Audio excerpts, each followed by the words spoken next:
Good evening, everyone, and welcome to BT's Fly Tying Friday. Today, just before Christmas, the 22nd of December, 2023, we're going to be tying a couple of LaFontaine patterns, the Sparkle Pupa, that's Gretchen's Ballywick, and I'll be tying a double wing, actually a royal double wing. And then we're going to have a weekly tip with more on double wings and a surprise for everyone. But we'll let you find out what that surprise is a little bit later. Surprise for me too. That's good. Keep you in the dark as much as I can, dear. Hello there, we're the Beattys from Boise, Idaho. And starting tonight with a presentation is my lovely wife, Gretchen. And you're going to be tying the Sparkle Pupa with a bead head. Yes. Now, do you want to show the folks the We can take a look here at the road map. Okay, we'll take a look at the roadmap fly. And there's what she'll be tying tonight. And are you ready for the recipe? Yeah. Oh, and I'm better put my glasses on too while we do the recipe. Probably a good idea. We tie this on a dry fly hook, regular dry fly, and I'm going to do the size 8 because that's what I started with today. I kind of wish I'd done a 10, but we'll stick with the 8. We're going to use tan thread and Antron for the bubble. And the underbody is going to be touch dubbing, and I'm using orange. I used orange for what I tied last night. It was on my desk, and I thought that was a good thing. I want to stay away from the green colors. And hackle. I'm just got some brown hackle. That's that collar, and the legs, and then the dubbing will be the same dubbing as I use for the body, and of course a bead. So if you look over here at the materials, you can see we've got them all laid out. My super tacky, my Touchatron. This is the Antron I'm using. And you can find similar stuff at Charlie's Fly Box in Colorado. That was the place that I've been able to find it. It's not, this is easier to make the bubble with than like the Zelon. The Zelon has a tendency to not want to fluff around evenly, and so it's kind of frustrating. This, on the other hand, will do that, but you will get some flyers. It's kind of wild stuff. And then the beads, my scissors, and my little tool here. So I think that's about everything. I've combed out some of the Antron, so it's all ready to go. So we'll put it over here. And my dubbing, super tacky, thread, my scissors.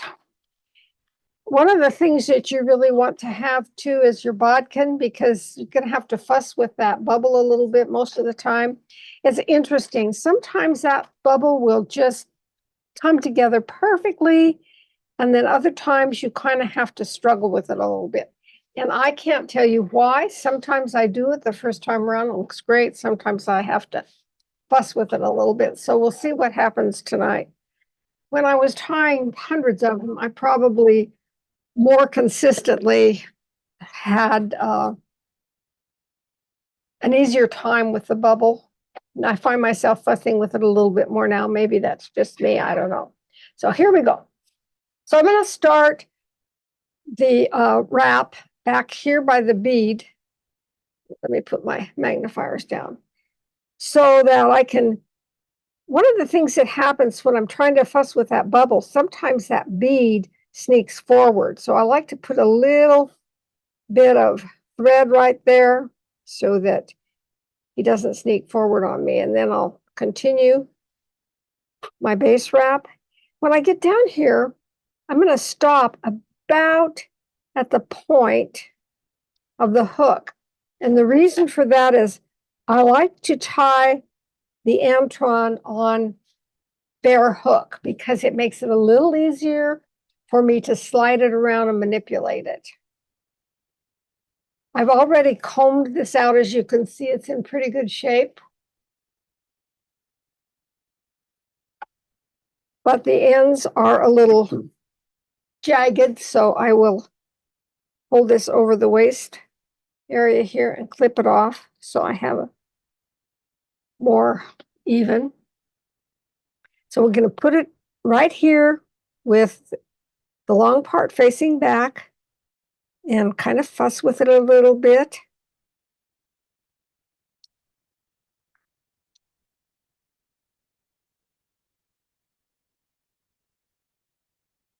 That wasn't good. I could tell right away that was not good. So we'll try that again.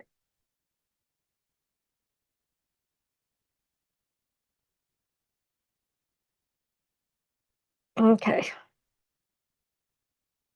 This will be better this time.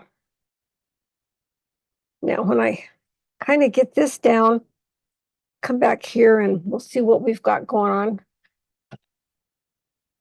So I can kind of mess with it a little bit.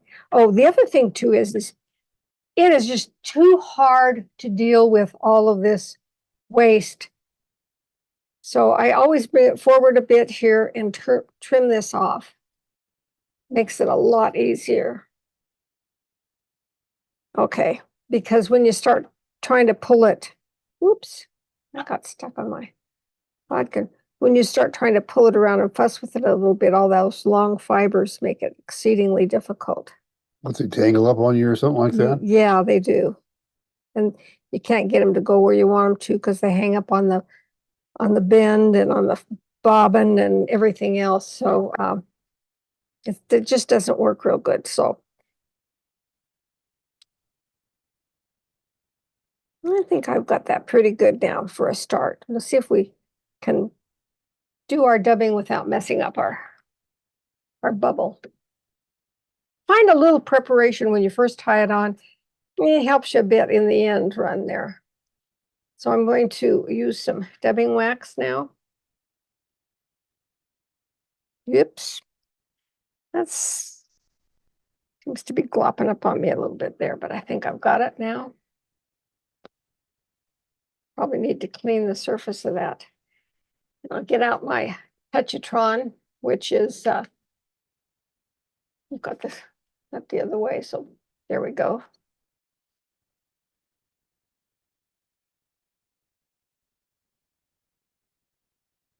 Take just a little bit of it, and I'll stroke it on the thread. And I'm going to twist it a bit. It doesn't have to be as tight a twist maybe as I might do for a slender mayfly body, let's say, or like on a parachute or something like that.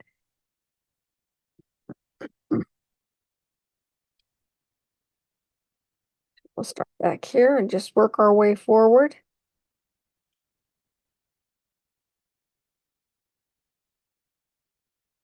Right about there, leaving enough room here for my legs and my collar. So I think I have, let's take a look at the back side. It looks pretty good. Okay. Now what I want to do is bring this all forward.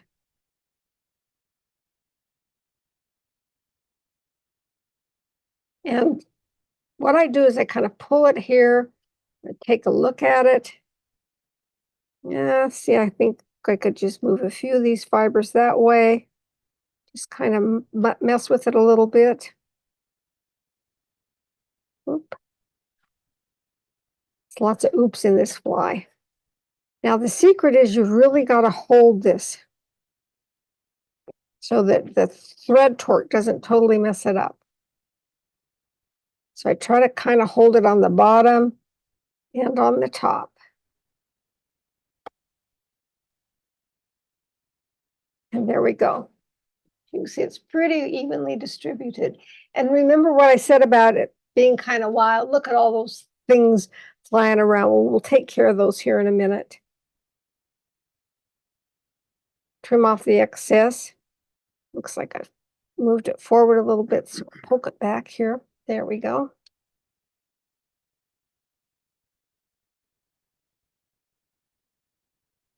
You're looking for a halo effect. So, if it like the shuck, you know, or the bubble when it's coming to the surface. So if there's some stuff kind of hanging out, it probably is not a bad thing. So we'll find my hackle. I've already got a couple of hackles here. Let's see here. I think I like that one. And I'll get rid of the fuzz at the end.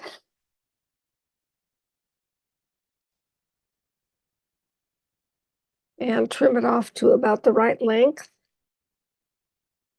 And I kind of just lay it on there. Because I was gonna say I can't really poke it into the bead because I've got that bubble of thread there. So I'll just do it this way.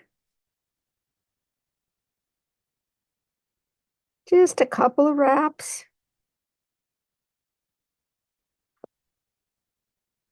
Take 2 turns.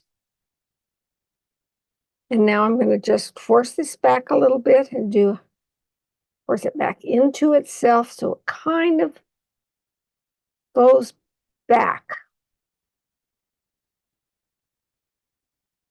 In other words, I want it cupping just a little bit around. Now we need a little more dubbing wax.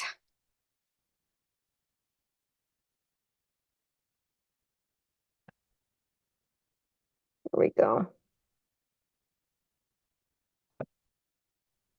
I would have liked to watch Gary tie this fly. It was fun. I'm going to share a fly with you in a few minutes that Gary tied for me. One of these, and you'll get a chance to see one of the ones that he actually tied. This is, I want this kind of wild here, so I'm not going to twist it too much. Yeah, I need a little bit more there. It's got a bare spot.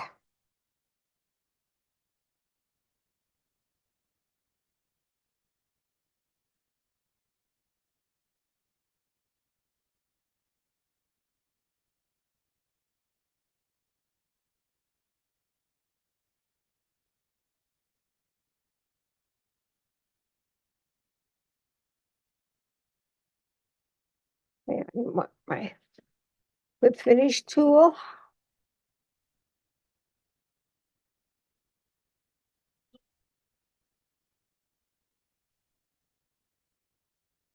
As you can see, this needs to be cleaned up just a bit. So I'm gonna get rid of some of the long stuff that's hanging out. That's what happens when you don't do a tight noodle. And then you take my little tool here and just tease it a bit.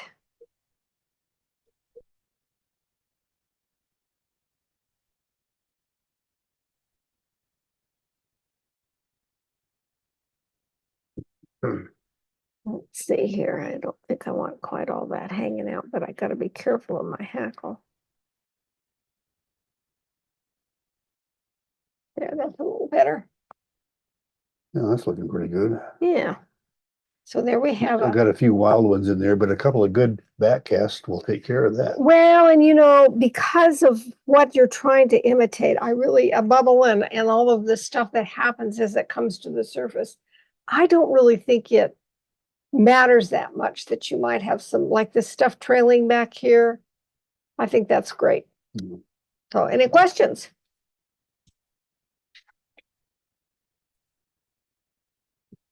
Nothing in the chat?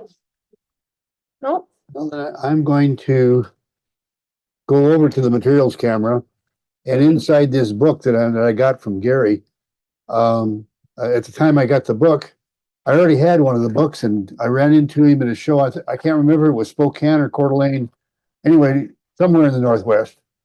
And he was tying flies and introducing his new book, The Caddis Flies, and I didn't have the book with me, and I wanted a signed one, so I bought another one from him, and I got a fly that I actually saw him tie, and the signature and all that good stuff, and I was really pleased to get it. And then I gave the other book I had to one of my buddies. Let me slip over here to the materials camera. let you all see. There we go. Now there is the fly that Gary tied, which is the Sparkle. This is a Sparkle emerger actually, and then the signature from him. But it's kind of interesting. He did a lot longer hackle, didn't he, than I did? Well, there's no hackle on that. That's a deer hair wing. Oh, deer hair wing. Oh, he Yeah, did a totally different. That's an emerger, no hackle on it at all. Oh, okay. It is a very good fly, quite productive. So I I'll think- jump Okay, in, I'll ask one. How do you Gretchen. fish it? Oh, You want to talk about that, fisherman over there? huh? You want to talk about how you fish it? I like to that particular one goes in deep in the water column because of the bead, and it you just upstream and quartering downstream and across. Let it as it sinks down in, then you swing it in the current, and then it will raise in the water column as it swings down below you. And it's really important, just let it swing on down below you and hang below you for a little bit. And before you recast, strip out about 3 more feet of line and let it drop downstream and then hold. Can't tell you how many fish I have caught with that particular fly after I guess the fish follows it all the way and it watches it hang in the water. And then when it quickly drops downstream and then comes to a stop again, bam, you're into a fish. So And when it comes downstream, I kind of like to get it in a softer area so it just kind of hangs yeah, there. for sure. On the lock side, there's lots of good places where you've got water really flowing, and then you could come around and there's be a little soft spot over there. And they seem to take it there. And I'm going to give you a free tip tonight. But back to the materials, I want you to notice that I've got static guard, and this is the one that I always have out here for photography purposes. But the one that I actually use is this one. And no, I'm not trying to cover the brand up. This is the tip. This is the spray. It's a regular static guard. It's a static guard right there. And what we have here is what is it, anti-wrinkle pad that goes Static pad, yeah. a static yeah. pad that goes into your clothes dryer. You put your clothes in there so they don't get all wrinkled and clingy and so forth. That is one of the best things to have. And I just put it on the outside. So every time I pick up my can to move it around, or if the stuff is starting to stick to me and it's sitting there on the table, I just do that little routine and go on tying. So little tip for you. I used to hold it in my lap all the time. And I don't know why, but for some reason I keep knocking it down. And I came across this week, and this was just so easy to reach over and do that little routine. And so, And we were tying with hair, and that's when we seemed to get into trouble here. yeah, However, the outside, the humidity is pretty good, but with the furnace running in here, it's very it dry. is. Well, anyway, let's take a look at the roadmap fly tonight for this double wing we're going to be tying. And this is the Royal double wing, and we'll talk more about it, but I really do like the Royal double wing. Probably it's my favorite of them all. Is it my number one fly of everything that I fish? No, but it's one of the ones that it's kind of in the top dozen. You already know what my favorite fly is, and it's the dirty rat. You saw it a couple of weeks ago. But anyway, there the fellow is, and let's take a look at the materials. This is the Royal double wing. We'll talk more about that when we get more towards tonight's tip. But I want you to notice I'll be using black thread, green Antron for the tail, and I normally don't use green with a green background. You heard that before, but this is a really dark green. It's almost a black color, and that's why I'm using it instead of a bright, shiny green. It's because of the contrast against the background for photography reasons. Anyway, the tip is red floss. The rear wing is elk or deer. It's brown. Body hackle is brown. It's peacock curl for the body. The wings are calf and the hackle is brown. Let's take a look at the materials here. We'll just go through them real quick.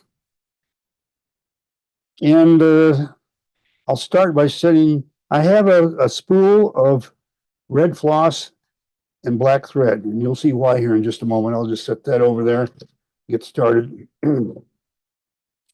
Set this to the side, and my hair, I'll get to that in a little bit.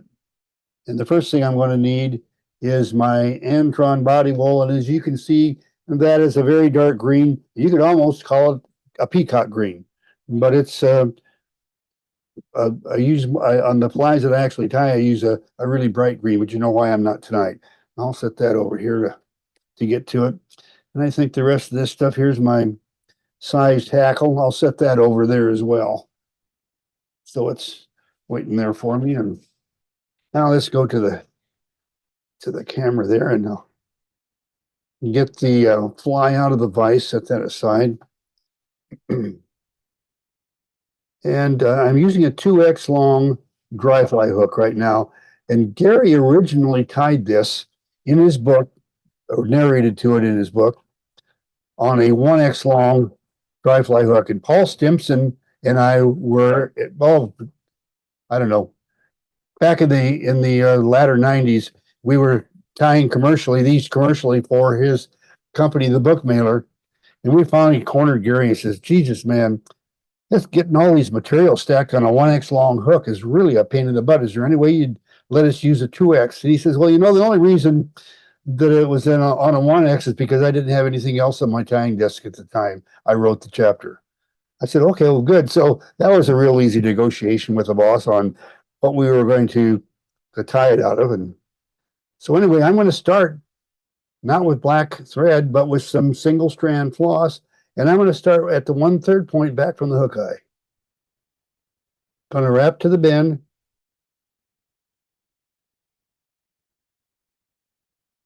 And I'm going to come back almost to my starting point. Not quite, but almost.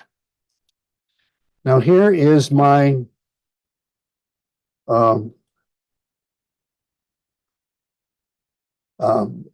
yarn.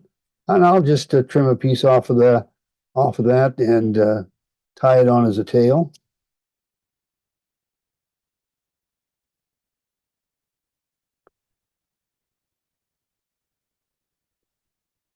Now as soon as you tie the tail on, if you were following the recipe, you'd have to get out a strand of a red floss and put the red floss on and tie it on with a black thread and then wrap a red floss tag. Well, I'm just going to wrap the red floss tag with the floss right straight out of the bobbin, and I'll switch in just a little bit. Let's see, I want to cut that to length. I measured it against the gap of the hook, and that's how long I want the tail. Okay, now I'm going to wrap forward almost to my starting point, not quite. And I am going to now take my black thread and put it in place, wrap back over that, anchored in place a bit. But notice that I didn't go back all the ways because I want to leave that red tag there. That's part of the fly, the red tag is. Set that bobbin aside. And we'll slip over to the materials area and get a bundle of this brown deer. In fact, I want to take a look. I want you to notice that this all looks straight. It's a common problem you're going to find when you get to a fly shop. Nothing against the people that supply the materials or the shop owners that sell it, but you're going to often end up with something like this. Let's get back over to the vise so you can see it up close. And right there, that all looks pretty nice and straight. But I want you to see what it looks like from the side. The tanning process often leaves you with tips that have got a curve in them. Well, I'm going to just slip off camera for a moment, and I'm going to get a small bundle of that out for my wing. And one of the things that anybody that's done much work with hair understands is this hair with a curve in it does not stack worth a darn. But there's a way to fix it, as long as it's not real bad. And you cannot remove cowlicks. It's only hair that's from processing that has a problem with from processing. Get rid of some of that. I've got way too much here. And go to the US camera. I got to get this out. I've already got too much static electricity and I'm having problems. So I'm just going to rub my hands and the hair all over the outside of that can of anti-static. And now what I'm going to do is I'm going to straighten that hair. And I'm going to use a technique used by our brothers and sisters who tie a lot of Atlantic salmon flies. And they will adjust their golden pheasant crest by placing crimps on the inside of a bend or the outside of a bend to stretch it out or pull it in. Well, I'm not going to go on the inside. I'm going to go on the outside of the bend and put a series of crimps with my left thumb and forefinger, and I'll put a crimps in that curve until I get it straightened out. And there'll be a couple of wild hairs in there, and I'll get rid of them. But I want you to notice now that that's a lot straighter than it was. So now that I got all that out of the way, what I'm going to do is get rid of a good portion of the short fibers and the waste here, the fuzz and so forth. And I'm just going to ease to my waste bin off camera and clean that out.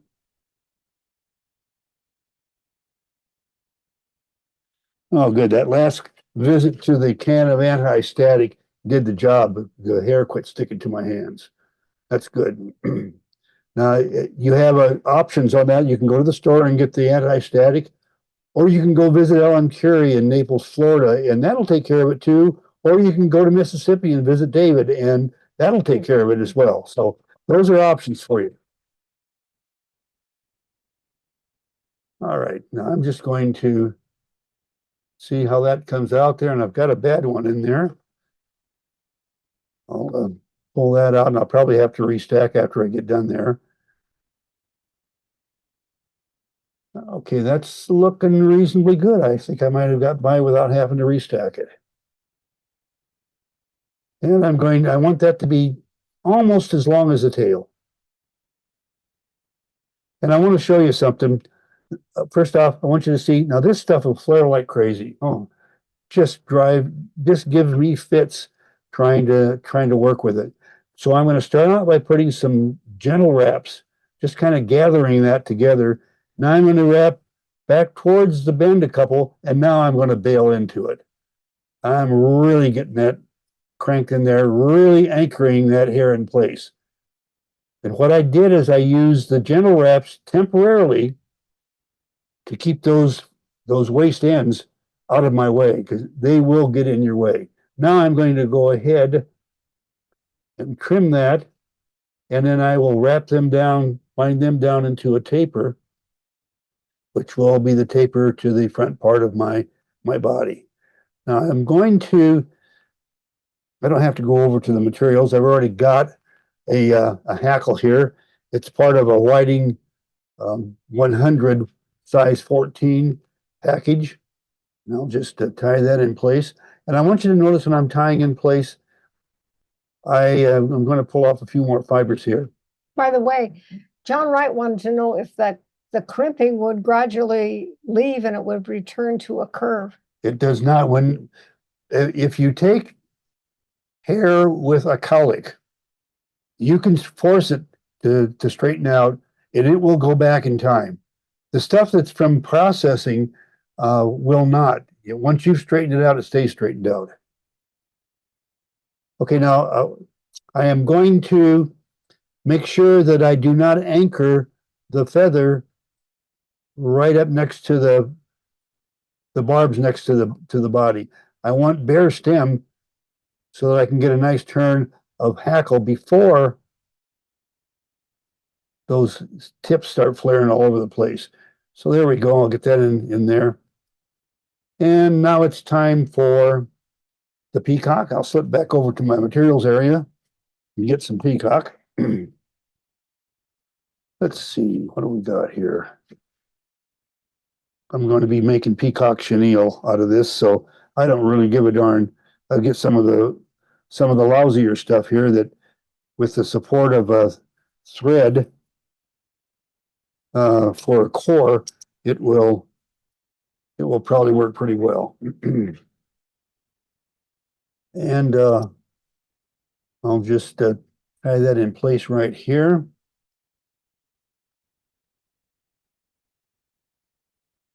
Now I want you to notice that I'm bringing the peacock and my thread together, just like that, and I'm pinching them together in my fingers.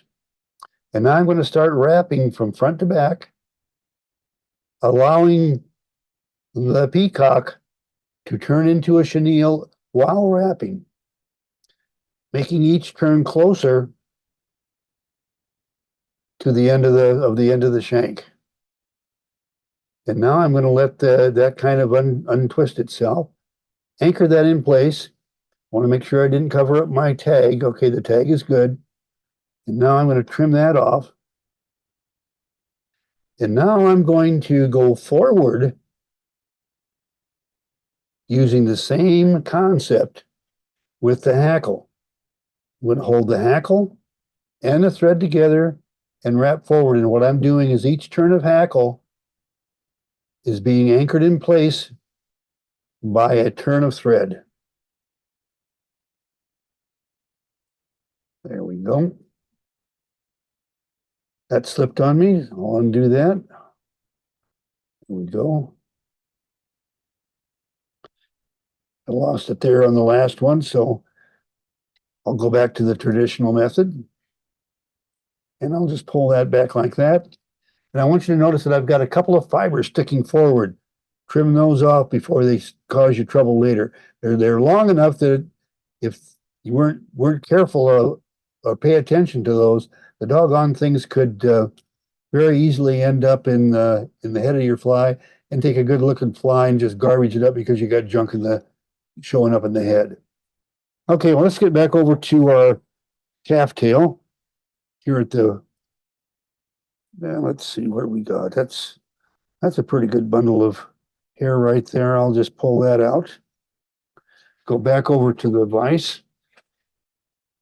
And I'm just gonna, this is the hair that I want right here, the really long stuff. And again, I'm gonna get rid of the short and fuzz and all that stuff. So I'll do that out over the waist bin.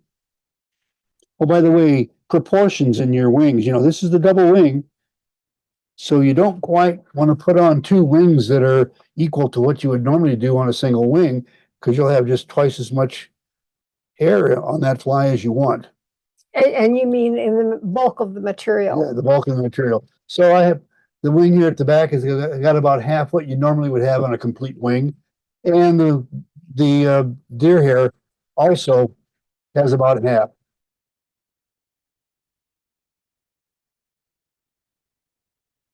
That's looking good right there.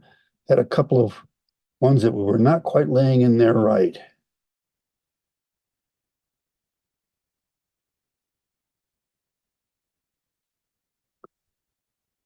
Okay, good. Now I want to trim off the waist here at a very severe angle so that I get a nice taper towards the hook eye so that my hackle platform has a nice taper to it going straight to the hook eye. I still have a little bit of a problem right in this area here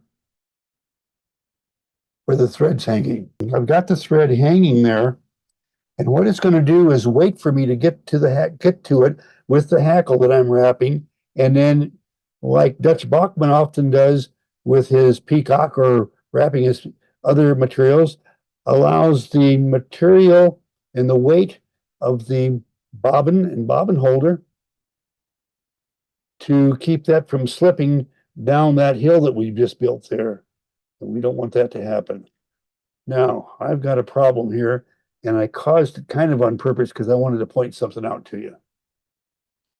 A second turn of hackle to. Now, what I want you to notice here, let me see if I can turn this just a little bit. There we go. What I want you to notice is that I've got these fibers here sticking out. They're going to be just a real pain, and they're going to be difficult to deal with. So I'm going to try to first off sweep these fibers back and do what we normally do, which is to anchor the feather with a couple of turns, and then we'll force that feather back as we wrap a thread head. But I want you to notice, you see those rascals that just jumped out there and got in my way, and they're just a little bit too short to get a hold of? Well, there's a trick we're going to share with you that comes from Jan Aben in the Netherlands. He shared this with me last winter. And what he does is he uses his half hitch tool. Now, the kind of half hitch tool that you can kind of sink it onto a hook. Let me show you what I mean here. Sink it onto a hook. See how far that thing will go onto the hook? It's got a nice deep hole in there, so you can get in there and move this stuff around. And what you're going to do is you're going to push that back, those short fibers and everything. Well, that works good. What you do now is you take and put a half hitch around your half hitch tool, push those fibers back, snug up. You just took care of that little problem that was going to be garbage in the head. Now we're going to go back to the same process that we were going to do before, which is to nurse everything back and build a thread head jam knot. And now I'm going to do a whip finish.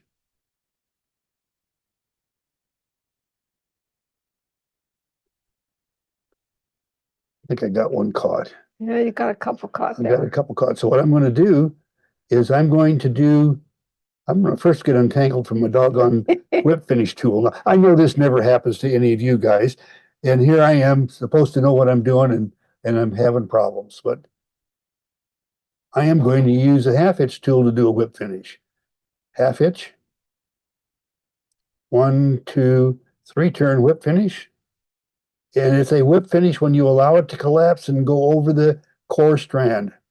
If you just pull them under tension off that really fast, what you end up with is what you think of, you've done a whip finish and you haven't.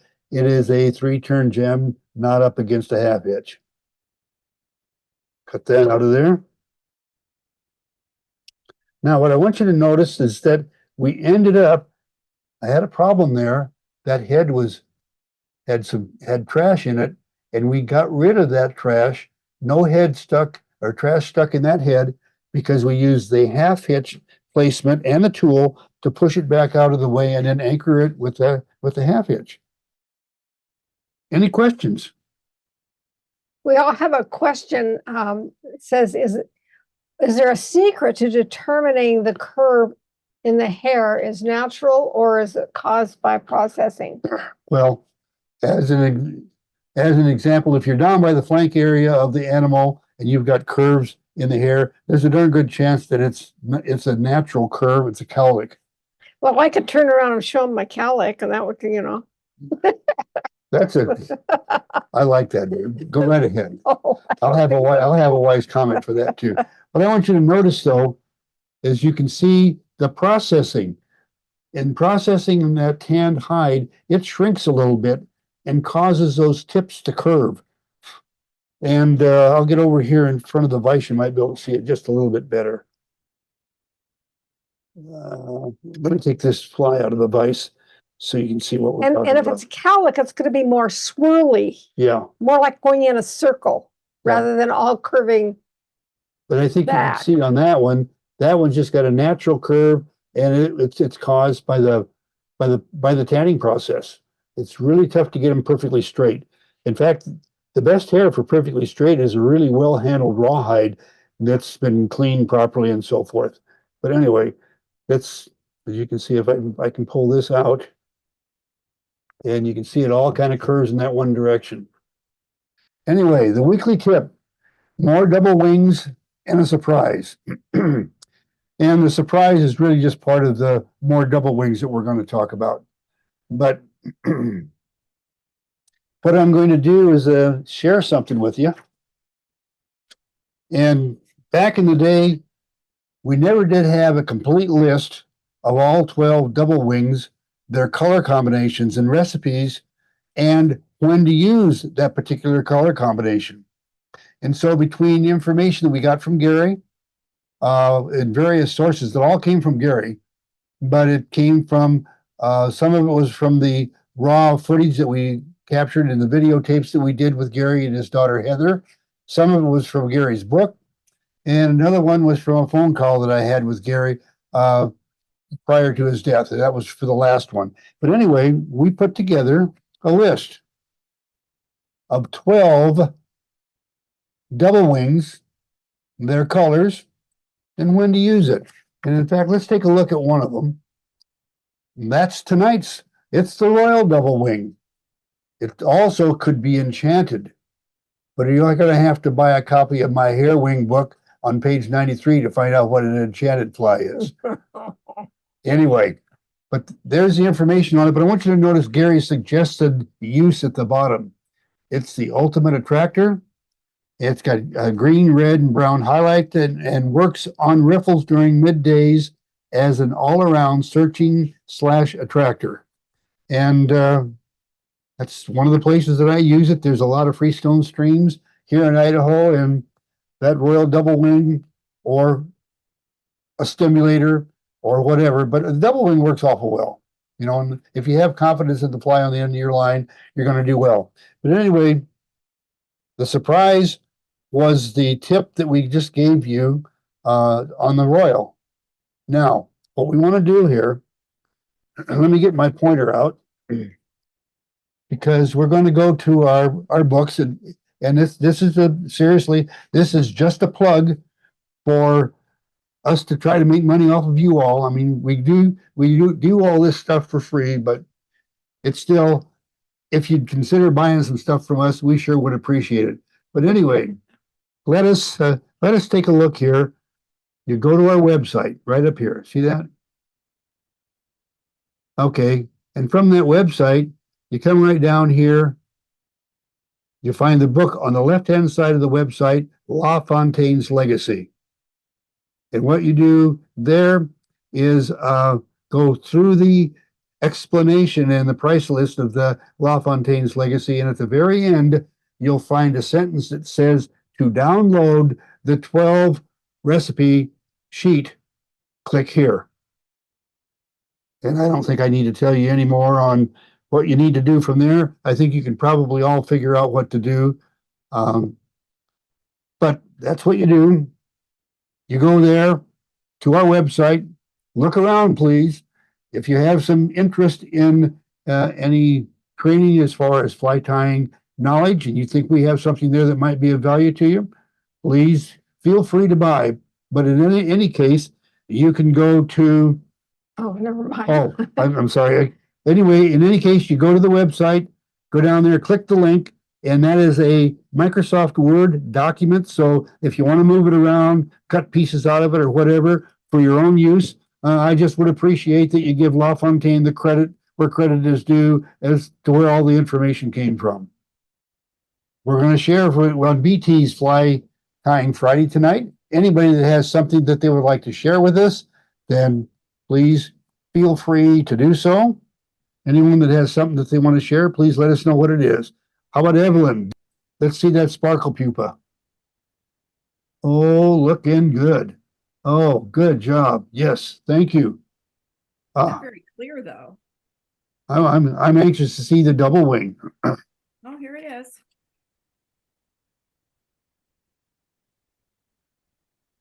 That looks a lot better than the one I tied. I'm going to have to get you to do them for me.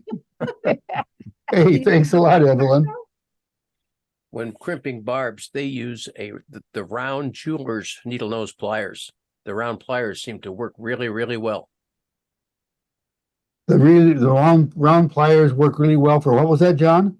Crimping the barb on your hooks. Crimping. Okay. Okay. Yeah. Wonderful. Oh, good job on the tie too, I can see. Yeah, we tied those at a Project Healing Waters class. Well, that looks good. Good job on that, man. It's starting to look to me like it's time to do a wrap. But before we do the wrap, from Gretchen and me to all of you, thank you so much for joining us on these Friday night excursions. And I want you all to have a really Merry Christmas, a Happy New Year. We'll just keep right on going. Well, thank you everyone for joining us on the 22nd of December. For now, that's a wrap. Until next Friday. We'll see you then. Thanks now.